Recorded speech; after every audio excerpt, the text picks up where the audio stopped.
You're listening to another episode of the Young Investors Podcast, so sit back and relax as myself, Brandon, and my buddy Hamish discuss the latest in the world of finance and stock market investing. Now, a quick reminder before we get into the podcast is that nothing in this podcast should be taken on as personal financial advice. If you're ever unsure about your finances or investing and you need some help, make sure you reach out to a qualified financial advisor. But with all that said, let's get into another episode of the Young Investors Podcast. All right, welcome back, everybody. Welcome back, Hamish. We're just talking before about our favorite business simulation games when we were kids. What do you reckon's your favorite out of all the different ones? Oh, I don't know. I think there's a number of, I don't know which one specifically, but a number of like the Sims business ones. Yeah. Where you're kind of managing a city, maybe Sim City or something like that. Sim City was great. Yeah. I haven't played anything like that in such a long time though. But yeah, it was because we were talking about Microsoft's new flight simulator. Yeah. And how crazy that looks. It looks pretty good. Yeah, but I'd only play it if it was like a kind of a business simulation as well. It seems to be a very good flight simulator, but it seems like that's all that it is. I don't know. Maybe I haven't looked into it enough, but yeah, I love those video games where it's just like manage your business, grow your business. Of course, we like those sort of games. That's what we're into. Yeah, it's funny because when I was probably playing these games quite a long time ago, there was no sort of connection in my mind thinking, oh, I enjoy this, I should start a business. Like when I'm 14 business, or whatever, yeah. It's just that, oh, I enjoyed this. And there's just no sort of connection to how that would relate to the real world or anything at the time. Yeah. It's interesting. I really liked like Age of Empires, and more recently I've played Civilization 5, and I really like Civilization 5 is just straight up like economics, just management of your economy and growth and growing more cities. It's a really fun game actually. I'll have to check. I haven't played that at all. I played a lot of Age of Empires though. So it's kind of like a bigger, more grand version of Age of Empires, and it's turn based. So in Age of Empires it's just real time. Yeah. Like you just have to keep clicking. Yeah. You do get a little bit more time. So you can actually beat the hardest AIs. Okay. Interesting. In Civ. But yeah, it's a good game. Big learning curve though. It'll take you a while to kind of get your head around if you never played it. But I definitely recommend it to anyone that's into like, economy management, economics, that sort of thing. It's pretty interesting. Anyway, off topic. Welcome back to the Young Investors Podcast. Talk about in the actual world of finance today, isn't it? Yeah, exactly. I mean, over the weekend we had the 13F filings coming out, and if you don't know what those are, we'll also explain briefly. I guess we'll go through what a 13F filing is, and then basically we've got a number of big investors to talk about and what investments they've been making. Buffett, Seth Klarman, Michael Burry, a couple others I think in there, maybe Charlie Munger. Yeah. We'll talk about them all. Yep, got lots to talk about, and a couple of news stories as well. Yeah, a few. Yeah, it's definitely overrun this week by the 13Fs, but yeah, there's still some interesting stuff going on, so should be a good hour. So let's get into it. Yeah. Should we, first of all, we'll go through our sponsors. So today's episode is sponsored by Sharesight. So Sharesight is an application that you can use to track the performance of your stock portfolio, and it's really great for keeping track of your capital gains, dividends. If you have dividend reinvestment plans, then it will do all of those calculations for you. Currency gains if you're buying shares internationally or you just hold foreign currencies. And then the main reason why I use it is when it comes to tax time. So Sharesight generates up to 10 different reports that can be used at tax time to easily work out things such as your capital gains, dividend income, and more. And you can try Sharesight for free by heading over to sharesight.com/young investors. That's site spelled SIGHT, sharesight.com/young investors. And if you use that link, you can get 4 months free, 4 months off when you sign up to a yearly subscription. And they also have a free plan that you can use forever. Has some limitations, but it's not sort of on a free trial basis. Yeah, and it's still good. So go check it out if you're interested. Yeah, for sure. Yeah. First news story I got today. This is insane. Yeah. Elon Musk, he has rocketed up the charts of world's richest people. He's now fourth richest. I mean, it wasn't that long ago where I was looking at this Forbes list, and I think he was like number 12, number 16 or something like that. He has just especially in 2020, he has just absolutely rocketed up. And it's because I looked at the main reason is because of what Tesla stock has been doing, obviously. But the last time he had a big jump, you remember it was because, remember his compensation is based in those market cap milestones? Yeah, exactly. Yeah, he hit one of those, but that was a while ago. Whereas this one is just pure stock price. I looked in the past week or so, Tesla stock is up 36%. 36%. So since the 11th of August, so it's a little bit longer than a week. And when your net worth is in the multi-billions, a 36% increase is pretty... When you own, what is it, 20-something% of the company. Yeah. Yeah. That's insane. So he's just had a significant bump up in his wealth. What did the thing said? So he overtook Bernard Arnault. I think that's how you pronounce his name. I'm not sure. Right. I think he's the Louis Vuitton guy, I think. Oh, okay. Yeah. I don't know who he is. Yeah. Probably should. Musk's $84.8 billion fortune puts him within $15 billion of Mark Zuckerberg, who's number 3 on the ranking of the world's 500 richest people. That is insane. That's crazy. Yeah. Yeah. So, and then who's above Mark Zuckerberg? Well, you've got Bezos. But who's the other one? And I'm not sure. Gates. Bill Gates? Yeah. That's who it would be, I would imagine. It would have to be. Yeah. Interesting. Surely. It's interesting because Mark Zuckerberg owns quite a small percentage of Facebook. So his ownership is quite interesting because I don't know the percentage exactly, but I think he owns about 15% of Facebook, whereas his voting shares is 90%. So Mark's in a funny position where he's basically been able to sell off a lot of stock, but keep complete control of the business. Very interesting. That's insane. Position. But yeah, he certainly owns a smaller percent than I would imagine than Musk of Tesla, considering they're quite close to net worth now. Does he own, so he must have just created doesn't he own a different class of share? And he's the only one that owns it. Yeah, there's two classes of shares. Yeah, so there's the regular shares that you and I can buy, and then there's the shares that only insiders have. They're not publicly traded, and they have like 10 times the voting power or whatever. It's funny how you can just structure it like that. It is. Seems a bit bonkers. I would have thought it would be standardized. Yeah, I mean, I guess if you own the majority share when you make that change, then it's your business. You can do whatever you want, and then I guess so. Yeah, it is weird. Yeah, so that's something I never really thought about too much. Was that if you're buying into Facebook, you're really buying ownership, but you're not. You're buying a very small amount of voting shares, considering Mark Zuckerberg just has an overwhelming amount through the other shares. So whereas when you buy into other companies, a lot of the time you're buying, one share of ownership and one share of voting power for a company that's structured normally. You're a bit of a passenger when it comes to Facebook, aren't you? Yeah. And I mean, that's kind of true for all businesses that you invest in if you're a small fish investor. So, for us. Yeah, exactly. No. Yeah, no, exactly. But yeah, going back to Elon, yeah, he's crazy. I just read here, Musk's fortune has grown by more than $57 billion this year. How insane is that? $57 billion in 2020. That's the second biggest increase on the index after Amazon.com founder Jeff Bezos's. Oh, wow. The world's richest man has accumulated $73 billion in 2020 and is now worth $188 billion. Wow, $188 billion for Jeff Bezos. Yeah.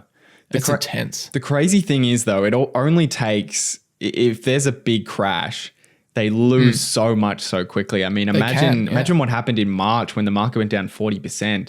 I mean, I don't know what Tesla went down. I don't know what Amazon went down during that period, but they would have been losing billions of net worth a day. Oh, yeah, for sure. Yeah. I mean, if Amazon, if their stock price got halved in some big crash, I mean, that's like, I don't know, that's like $90 billion potentially. It's insane. Let's have a look. So their stock price went down only 22%. Oh, really? So a little bit less but than the still, market. That's, but 20% of 188. Or a quarter. Yeah, close to a quarter. Yeah. Yeah. It's insane. They lose so much money. Yeah. But, that's crazy. I mean, that kind of just, it doesn't really indicate too much, like this wealth figure. I mean, because Tesla's gone up so quickly, and I think it's equally as likely that it could go down just as quickly. And you know, Musk's net worth will, on paper, will just move around with that.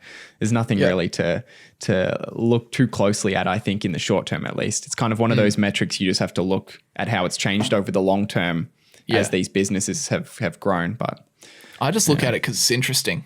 Oh yeah, that too makes a good headline. And all the people at the top are so competitive. So yeah, that's the so thing. You know they're going to be tryring to get to number one. Yeah, it's just like it's just a game at that point. It is. I mean, it doesn't matter if you're worth 100 billion or 188 billion.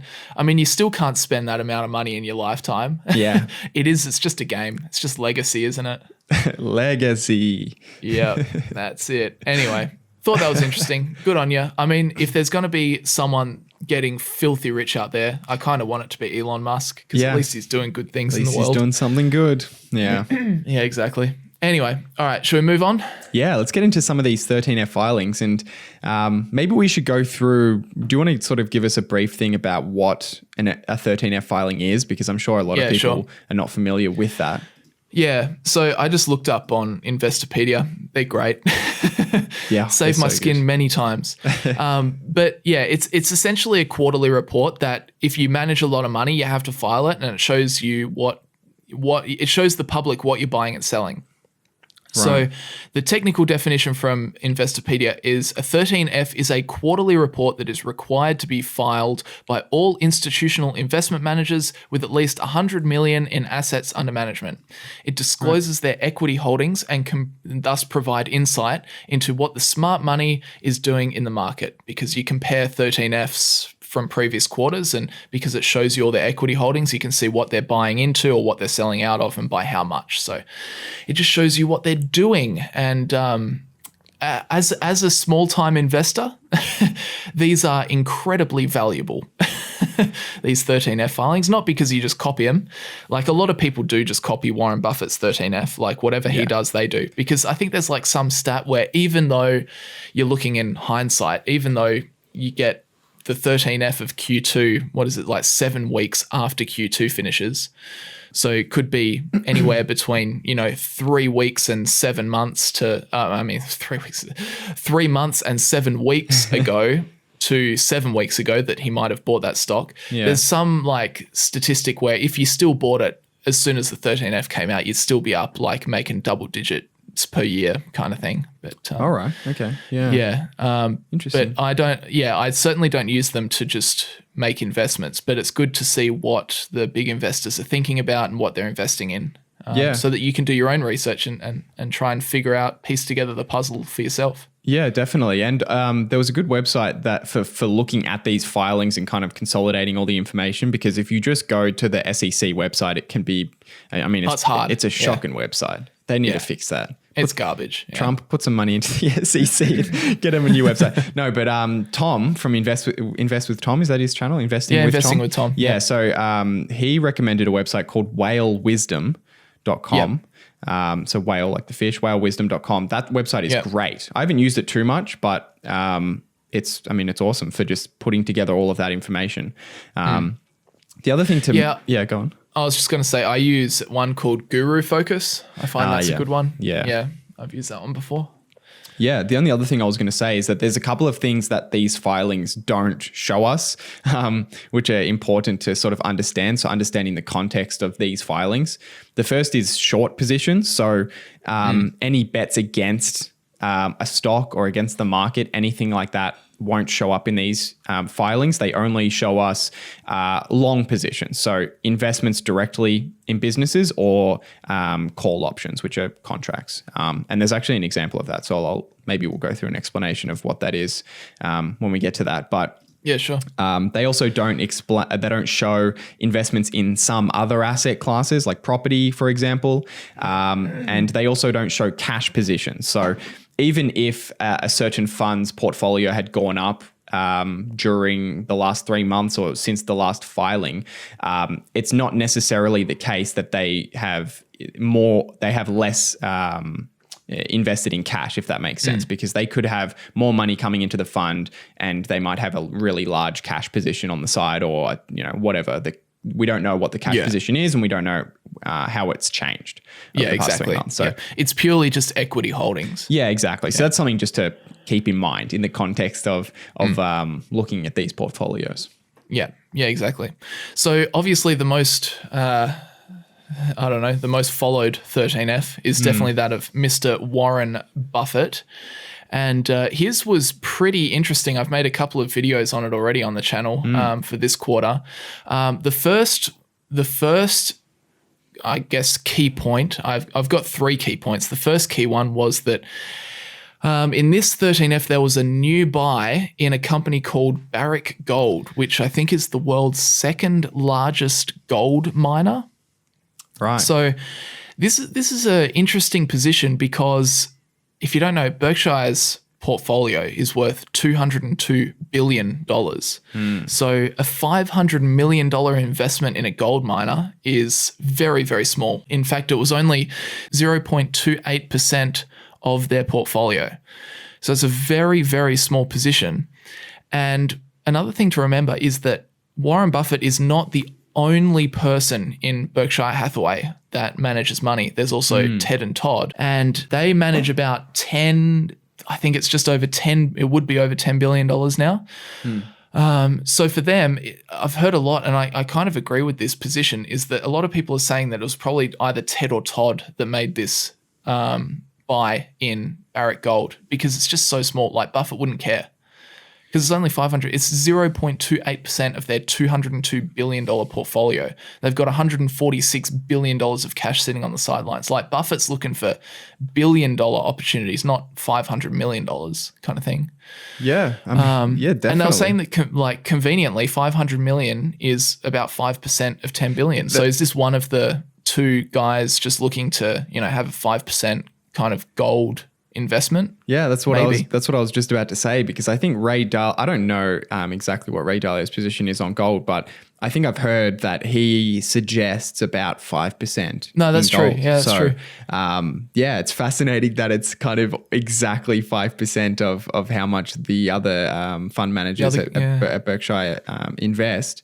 And the other thing is that it's just very unlike Buffett, I think, considering his rhetoric on gold in the past. I mean, anyone who's listened to any interview, I mean, it's probably in every single interview that Warren Buffett has done, is that someone will ask him about commodities or assets that don't produce anything, and he's very much against them. I guess in this case, it's a gold miner, so you could. They are producing something. It's not as if he's just investing, or Berkshire, I should say. It's not as if Berkshire is just investing directly into gold.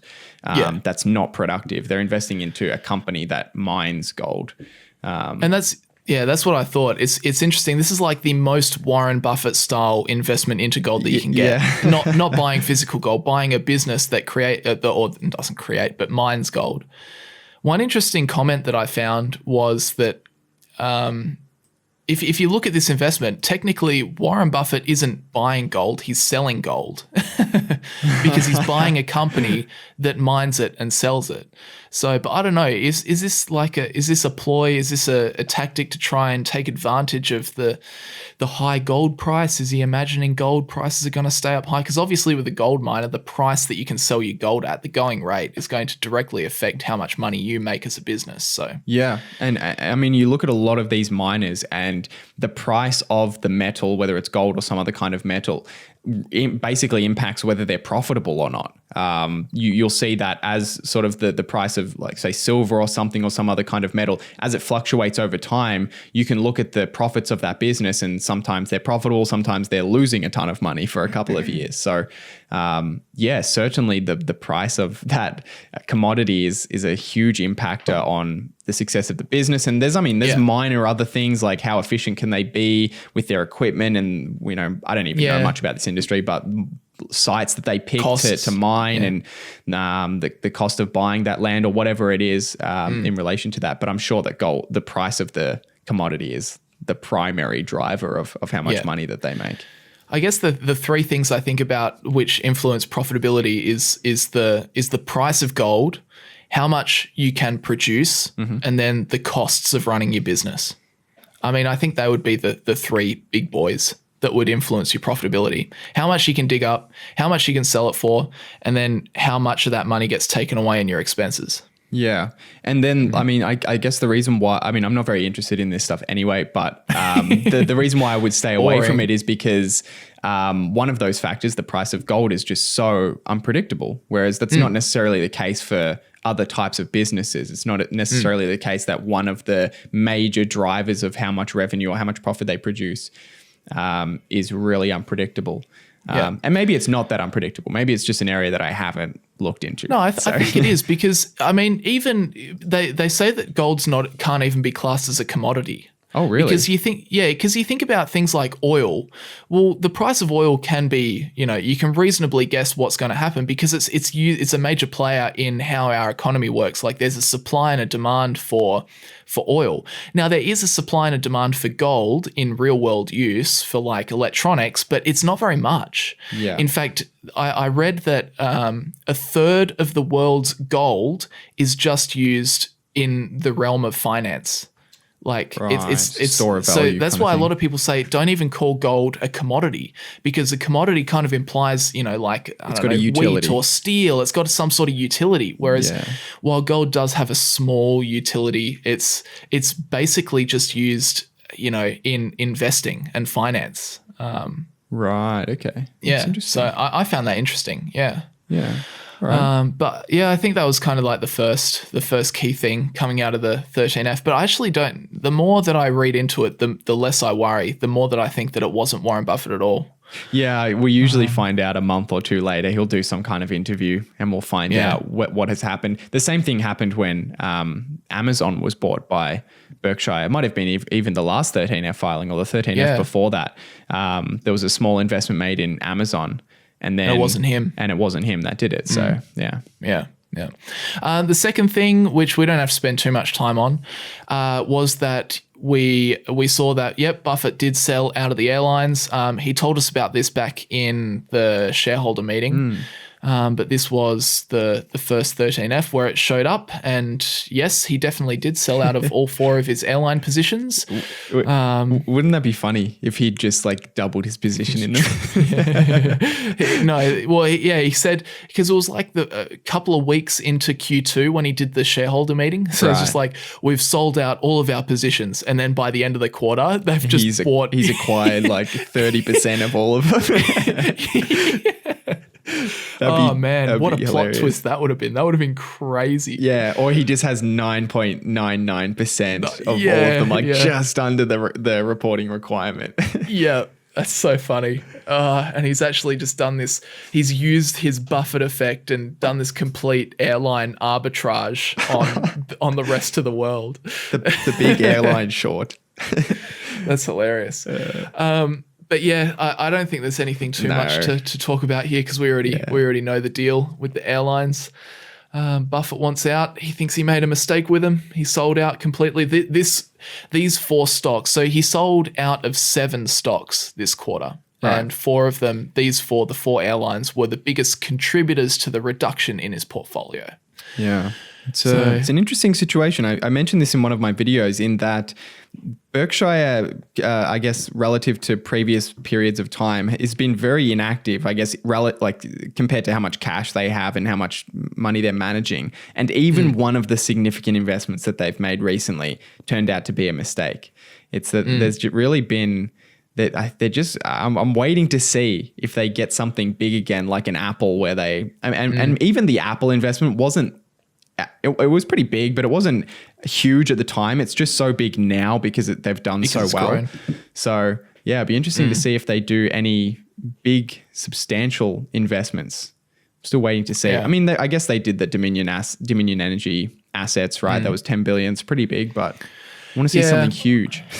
Yeah, I don't know. What's the next big thing for?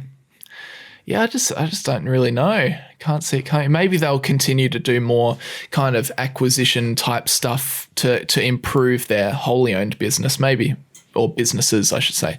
Maybe they do a bit more of that, but yeah, I don't know. Anyway, let's move on. Third point out of Buffett's 13F was that he's reducing his positions in the US banks, which is quite crazy. Yeah.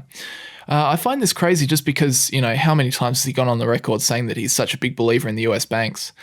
And now he's reducing. He sold out of Goldman Sachs and he reduced like 60-something% in JP Morgan, Wells Fargo, blah, blah, blah, all the other ones. Right. The only one, but this is, I just get so confused because, this is what I was talking about in my video. Face value, it's like he's buying a gold miner and then he's selling the banks. It's like, Buffett's clearly seeing something negative coming in the not too distant future. But this one, I'm just confused about it because he reduces like 60-something% in JP Morgan. He sells out at Goldman Sachs and he reduces 30-something% in Wells Fargo. But then when it comes to Bank of America, he kept the same investment. He didn't change his investment in Bank of America. And since the end of Q2, he has invested more than $2 billion extra into Bank of America. So it's like, from what I understand of Buffett's investments in the banks is that he kind of did it as kind of a bet on the US banks. Like he wasn't particularly singling out one bank over another. He kind of made a big bet on the banks in general. But now it seems like, he's reducing this one, but he's increasing this other one. It's just confusing to me. Yeah, maybe it's the case that he initially was making a bet overall on the banking industry, but over time he's sort of changed his opinion about whether he's maybe been able to distinguish between the banks. That over time he's seen, okay, this bank does this a little bit differently.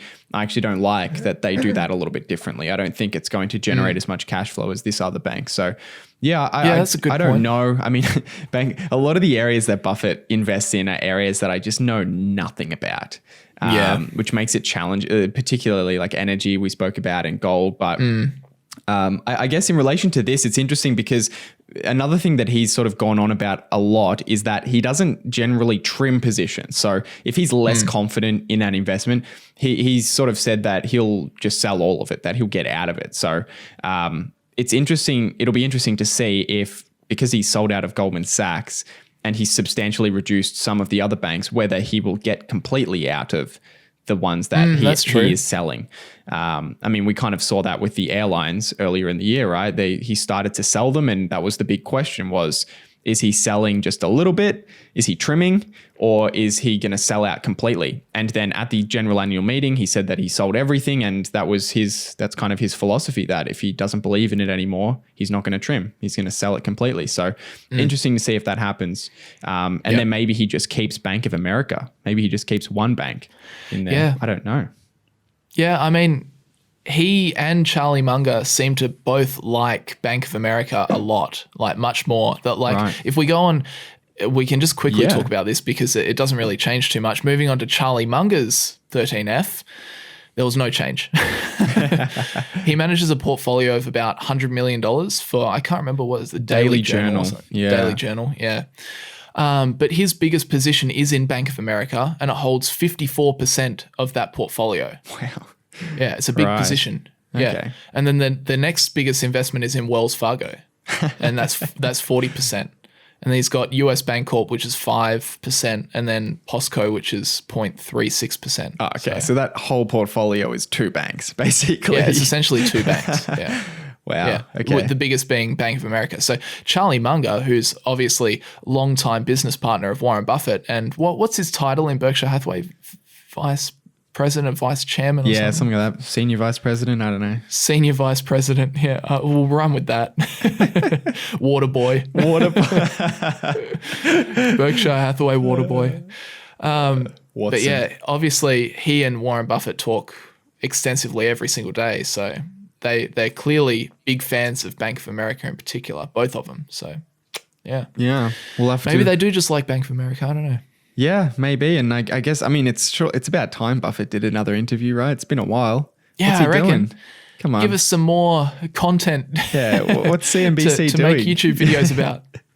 Yeah, I would imagine that he's going to do one in the next few months. He hasn't done one for a very long time, and he's been quite good at doing them quite regularly. So hopefully we'll find out about a couple of these things, about gold and about these bank stocks. But yeah. Yeah, hope so.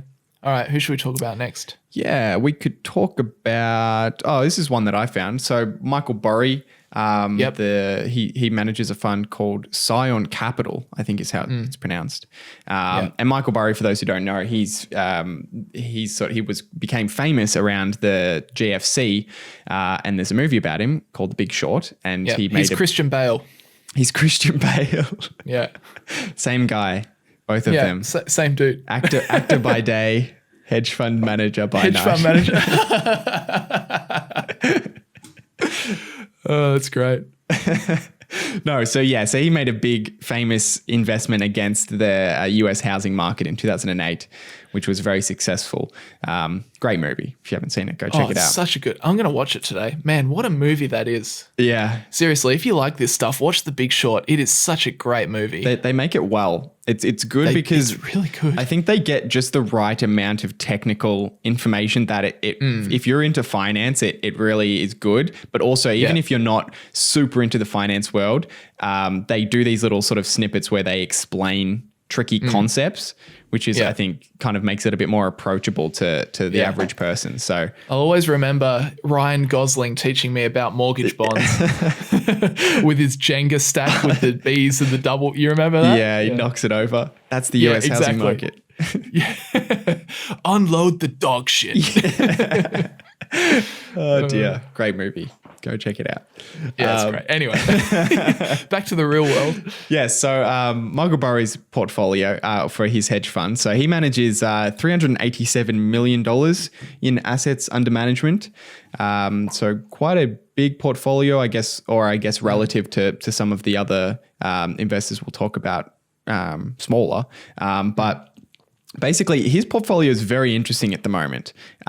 He has 71% of his portfolio invested in call options. So that basically means that he wasn't necessarily invested in these companies, but he had contracts that gave him the right, but not the obligation to invest in those businesses at a certain price. So it's basically a contract that says, if you want, before this certain date, you can invest in, let's say, Facebook stock at $160 per share. And basically these contracts, you would buy a call option, you would buy these contracts if you think the stock price is going to go up for a certain business. So you lock in, you're essentially locking in a price that you can invest in that company, but you don't have the obligation to execute it. So it's only, you only invest in that company if the stock actually ends up going up substantially. But 71%, essentially. But 71% of his portfolio was invested in call options. So most of his portfolio is just in these options. And I guess in reality, we don't really know how many of these ended up being exercised, because this is just what the situation was at the end of the period, right? So that's 45 days ago. Most of these contracts, usually a call options contract, are 1 to 2 months at the most, sometimes even quite a lot shorter than that. So there's a good chance that a lot of these have been either executed or expired at this point. So that's something to keep in mind. But the biggest part of the portfolio was Google. So he had 80,000 shares worth of call options, which represents 36% of the portfolio. So a huge position not a position in Google, but a bet that Google stock would go up basically over the next few months. And right behind that, a business that is very similar to Google, Facebook, he had 93,200 shares worth of call option contracts, which was 6.7% of his portfolio. So not quite as big. Not quite as big. So he's got a mix of about 43% or something like that. About 43% of his portfolio has basically been a bet on those two businesses that make up most of the online digital advertising space. So very interesting. Yeah. And I think Seth Klarman, I think I made a video on this recently where Seth Klarman he's another successful investor, recently invested in both of these companies as well. So very interesting to see. I'm obviously a Facebook shareholder. Brandon's a Facebook shareholder. So very interesting. Yep. Yeah. What's that next one? BKNG. I've never heard of that. Booking Holdings. So booking.com website where you, Oh, right. yeah, so okay. accommodation, flights, that kind of thing. Oh, right. yeah. Okay. Yeah. So that's the third one. Again, these are call options. So he had 18 million shares worth of call options, 18,400,000. And that was 5.85%.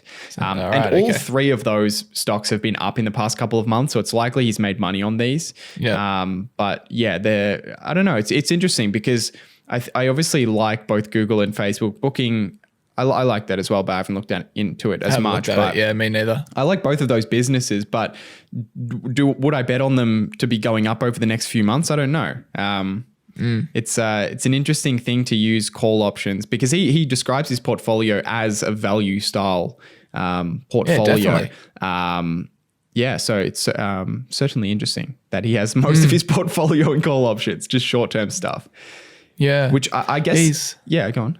I was just going to say, certainly he's not afraid to do different types of investments. Warren Buffett just likes to, sink money into these companies and buy shares. Michael Burry doesn't mind, exploiting all of his different options, whether it be shorting or call options, put options, or investments or whatever. I mean, he'll do anything. He really, I don't know. I think he just has a mind where he's just trying to find the best way possible to attack a certain investment approach, or he's just trying to find the best, I don't know, potential, the best option. And he's not afraid to do anything to try and put him in the best possible position, whether it be like shorting the housing market or whatever, or just making an investment in, like GameStop or something because it's crazy undervalued or something like that. Yeah, and I guess the thing is, there's a couple of things here that you just touched on. One is we don't know whether he has short positions at the moment. We don't know anything about that, which it's likely he probably does considering his history with them. We also don't know what the strike price of these contracts were, so we don't really know anything in relation to them specifically, and we don't know how much cash this portfolio's in. That's true. There's a good chance that there's a lot of this portfolio or any others that you find in a 13F. There's a good chance they have a lot of cash at the moment, and that what you're looking at is just a small piece, maybe of snippet of their portfolio. But besides those options contracts, which make up most of the portfolio, he sold his investment in Jack in the Box, which is a restaurant chain in the US. Okay. So he sold completely out of that one. And then the other big news was that he reduced his position in GameStop from 12% to 3%. So GameStop has been, their stock was going down for a very long time, basically a struggling video game retailer. And Michael Burry had quite a substantial investment in that company, but he's reduced it quite a bit. When did he buy it? Did he buy that this year, last year? I think it was last year, maybe even the year before. So. Oh, okay. Right. Yeah, where's the stock at now? Let's have a look. It's at about 470. It's at 472 right now, but it's kind of swung up to, anywhere to $7 down to a low of 280. Yeah. It's kind of swung a couple of dollars either. It's kind of like in the middle range of its 52-week range, I guess. Yeah. So maybe he's made money, maybe he hasn't. I'm not sure. But, I would have thought for someone like him, he would have held it for a lot longer if he was truly bullish. I have a feeling that maybe something has stood out to him that's made him change his mind. Yeah, there was, I can't remember the details specifically, but there was new management that came in. And there was something about, I think Burry wanted the new management to do something, either sell off some assets or to increase their dividends and do some kind of change in how they were distributing capital to the shareholders. That's right. I think that's vaguely in my memory. So maybe that just didn't happen. So as a result, he said, well, I could just wait for this to happen, but I might not get my money back because I actually think that the business is going down. Could be one of those plays where the business might have some assets that someone that they think that they should sell off and then just deliver that cash to the shareholders. Sometimes that's the case, whereas the actual underlying business is not very good. So it wouldn't be one that you would hold if that wasn't the case, if you couldn't get that cash out of it. So Yeah, I'm not sure. But those were kind of the big stories out of his portfolio. Should we move on and talk about someone else? Yeah, sure. I think the last one I got to talk about is Seth Klarman. So I actually don't follow Seth. I really should, but I just don't. I should follow him more closely. But he's got a portfolio worth about $8 billion, so pretty sizable, which is pretty decent. Good portfolio. Like what you were saying before, he made some pretty decent bets on Facebook and Google as well recently. Was it last quarter? I think it was. Yeah. It was last quarter. But interesting news about that is that he's reducing his positions in those. So first of all, we've got so the biggest moves in terms of percentage change to his portfolio was he sold out of, geez, do you know how to pronounce that one? No. Cheniere Energy? Cheniere. Cheniere, I don't know. Anyway, he sold out of that company completely. You can tell that I don't follow that company. And that reduced his portfolio, or that contributed 4% to his portfolio selling that. And then his second biggest move was he reduced Facebook by 57%. Wow. So I don't know, maybe he's probably just clearing profits, maybe thinks they're overvalued or something, but he's certainly clearing some cash there. And then his third biggest reduction was Google. He reduced by 29% out of Google. So yeah, interesting. I don't know. Yeah. Maybe just taking profits. Yeah, and both of those positions were quite big in his portfolio at the time. So considering that it doesn't look like he moved that into anything else big, maybe he spread it out among some smaller businesses, or maybe there's just a substantial amount that's in cash now, or maybe it's in other asset classes. So we don't really know what he's done after reducing those. But yeah, certainly interesting. I mean, Facebook has done very well since March. I think he bought them in March. I think it was around when that crash was. Yeah, so Facebook's up 80% since insane. Since its bottom in March. So it's done very, very well. And if he thinks that it's fully priced, then he's probably going to be selling out of it. Same thing with Google. Interesting. I think he had a bigger position in Google than in Facebook, though. Right. Okay. So right. Yeah. Well, there you go. Yeah, Facebook's just gone on an absolute tear, hasn't it? Yeah. Yeah, a lot. It's been crazy. Yeah, I think we spoke about that last week. I think how the small group of big companies at the top of the S&P 500, how a lot of them are just kind of positioned well to benefit from this environment, offering services that people can use at home and that people are using more when they're working at home or just spending more time at home in general. So very interesting situation. Yeah, it's crazy. No, I'm glad that we actually did get to pull the trigger a little bit back when the market tanked. When was that, in March or something? Yeah.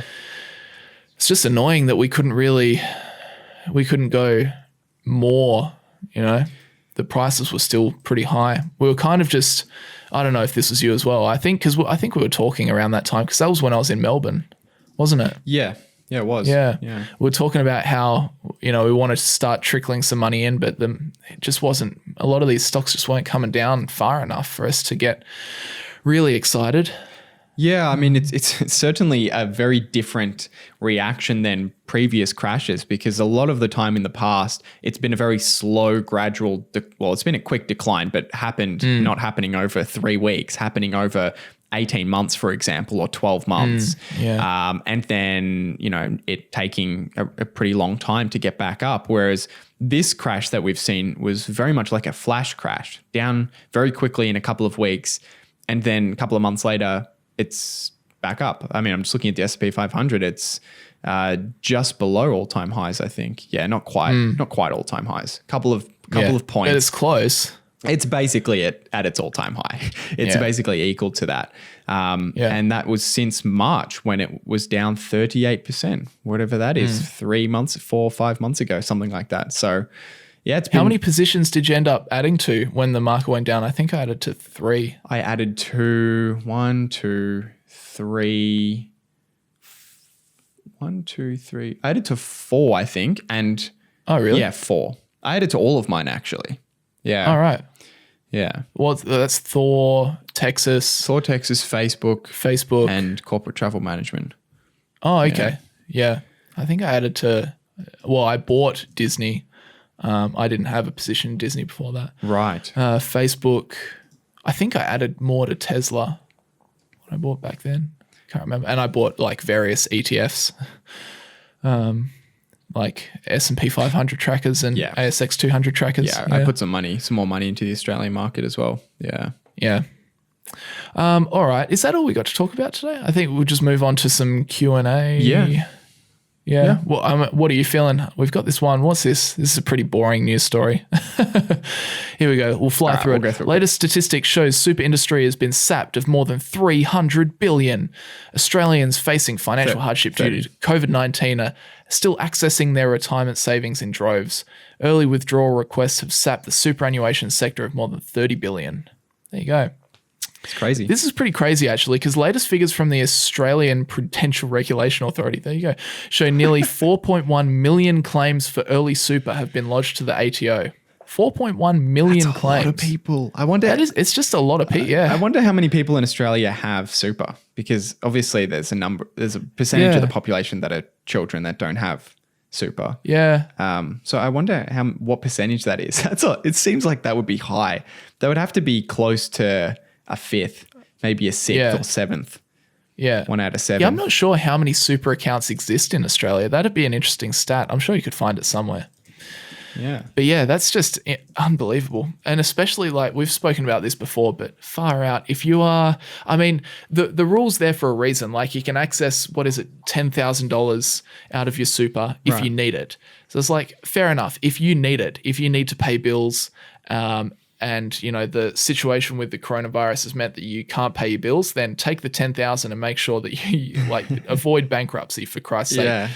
But then again, when we think about not people that are switched on to finances, like, you know, the viewers of the listeners of the podcast, or you or me or whatever, but when we just think about the average person pulling them off the street, if you're like in your 20s or even in your 30s, taking 10 grand out of super at this point in your life, I mean, especially if you're not, investing yourself on the side, that's going to really impact your retirement. Yeah, I mean, the problem is that if you're doing worse now than you were previously, and you have access to that super, it's going to be very hard for you not to take it, just because your situation is worse and that you're feeling the difference between now and what your situation was 12 months ago, for example. Even though your situation now, if it's worse, it still might not be to the point where I guess you would need to pull from your future retirement. I mean, it's that thing. I think we've spoken about this a couple of times, but it's that thing. If you're pulling 10,000 out now, you're really pulling out a substantial amount more from your retirement. Time value of money, isn't it? Maybe you might even be pulling out something like 40,000 or something like that from your future self, which could be an entire year's worth of retirement. Or it could be, definitely. You could buy, that could be a car, a fancy car you could buy. It could or be. You could just buy, or you could just put it all on red right now. Go for it. There you go. There's some investing advice for you. I want you to go to the casino. Speaking of, I want to talk about this very quickly. I want to talk about this tweet that you've put here. So what is this? So so this is a tweet on Twitter.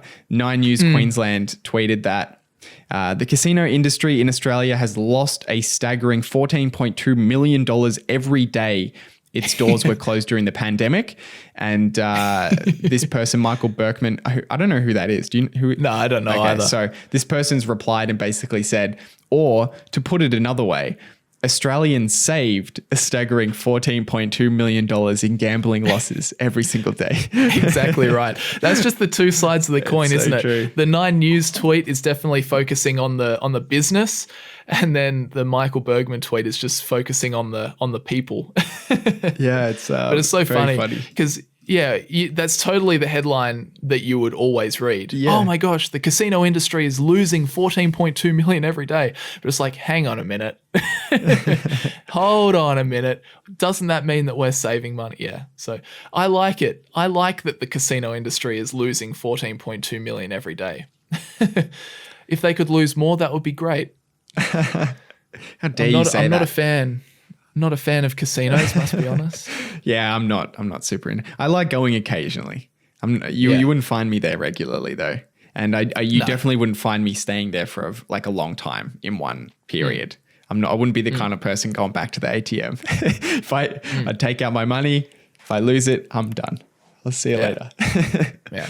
I think I sounded a bit harsh. I'm not actually against casinos, but I'm just against the fact that, it is a business and a lot of people, get sucked into that, that business and lose a lot of money. It's kind of like how there's nothing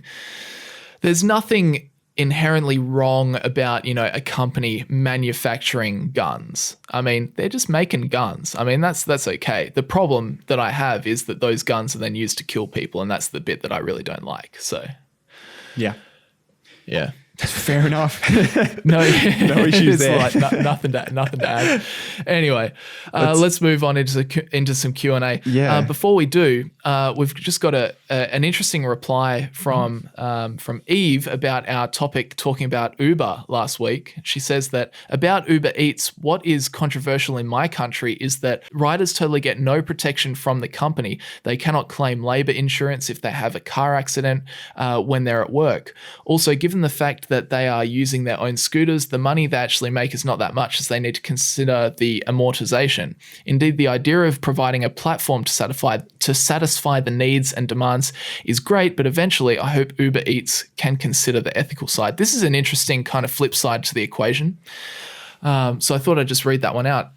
Yeah, kind of interesting when you're right. A lot of those, say, drivers or, if you Uber Eats on a scooter and you're carting food around, part of, I suppose, not being an employee is that you wouldn't be covered in case of an accident, I suppose, by the company. Yeah. I'd never even thought about it from that angle. Yeah. I mean, you certainly should be able to make a claim if you're in a car accident. And you're working for Uber. I guess makes perfect sense. The Australian version would be workers' comp. If you're an employee, then if you injured yourself while driving Uber, or I imagine you'd be able to have that workers' compensation and you wouldn't be out of pocket. But I mean, if you're not an employee, then you wouldn't have it. So yeah, that's a good point. But I thought that was just an interesting follow up. So I thought I'd chuck that in. But let's get into the Q&A proper.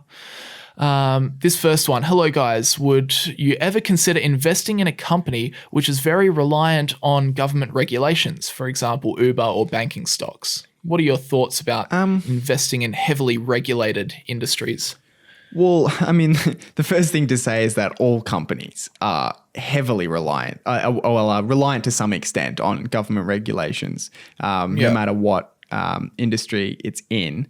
But I think, for industries that are in very heavy government regulation industries, you would want to understand the dynamics of those regulations, how they change over time and that sort of thing. It's not usually, just thinking about the businesses I've invested in, I've kind of stayed away generally from those. But often a lot of people like heavy regulated industries because a lot of the time, if they're really heavily regulated, there's not a whole lot of competition at the top. There's usually just a couple of major players. Usually if there's tons of regulations, it makes it a lot harder for smaller businesses to compete against really big, well-established companies. So, some people Buffett invests a lot in heavily government regulated industries, banking, energy, that sort of thing. I guess you could consider one way of thinking about it would be, if you're in an industry that is already heavily regulated, the regulations are already there. So are they going to change that much, or would you prefer to invest in a sector or an industry that's less heavily regulated, but then there is the potential of eventually more and more and more regulations being imposed on that sector or industry? So I guess that's one way. I know that Elon Musk has spoken about this a little bit as well. He's quite against over-regulation. I found one interesting quote for him was a analogy of, like a soccer field. And he's like, regulation is okay, but it gets a little bit extreme. For example, you wouldn't in some industries, there are more referees than players. I mean, it doesn't quite make sense if you're playing soccer. It'd be a little bit weird if there were more referees on the field than what there were players. Yeah. I think that's a good analogy for regulation. Yeah, I mean, you certainly need some level of regulation, or else it's just the Wild West. But yeah, exactly. I think it's true on both extremes. I think if you had no regulations or too little, then it can be dangerous. There can be corruption, businesses doing things illegally, or doing well, not illegally because there's no regulation, but doing things that shouldn't be allowed. And then on the other end, if it's very, very tight and there's a lot of hurdles that businesses need to jump over, it's very challenging for smaller companies to come in and compete, and that's very bad for consumers.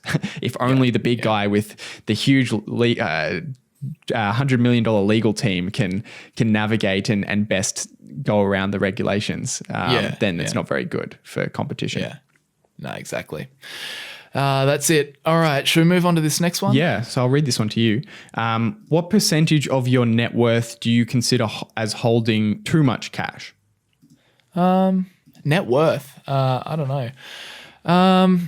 Geez, I wouldn't want to hold more than, 40-50% cash. What are your thoughts? That's just like a number off the top of my head. I don't have any solid reasoning behind it. Yeah. What about you? Yeah, I don't know about a specific number, but I think it also matters over what period of time you're talking. Like if you're talking about my lifetime, what percentage of my cash should I have on average over my lifetime? It would be a very small percent, right? Maybe that's a good way 10% of looking at or it. 15% or something like that. But over shorter periods of time, there may be periods where it's much higher, just because of the way that we approach analysis and looking at investments. Sometimes there just isn't good investments because things are overvalued, and that means that we're more in cash. So, I mean, like last year I was in 60% cash, and I think that was my limit. I felt that was too much, and it was too much. Yeah. Every time new income would come in that I had to decide to invest, I was starting to put it in, even at business valuations that I didn't think was great, because I felt like 60 was just the max. Now I'm much less in cash. But I guess, I mean, as I said, over the long term, a very small percentage, 10, 15%, maybe even less than that. I don't know, 20%. I mean, generally speaking, I mean, if the conditions are right, you want to be in the market, don't you? Yeah. Time in the market beats timing the market kind of thing.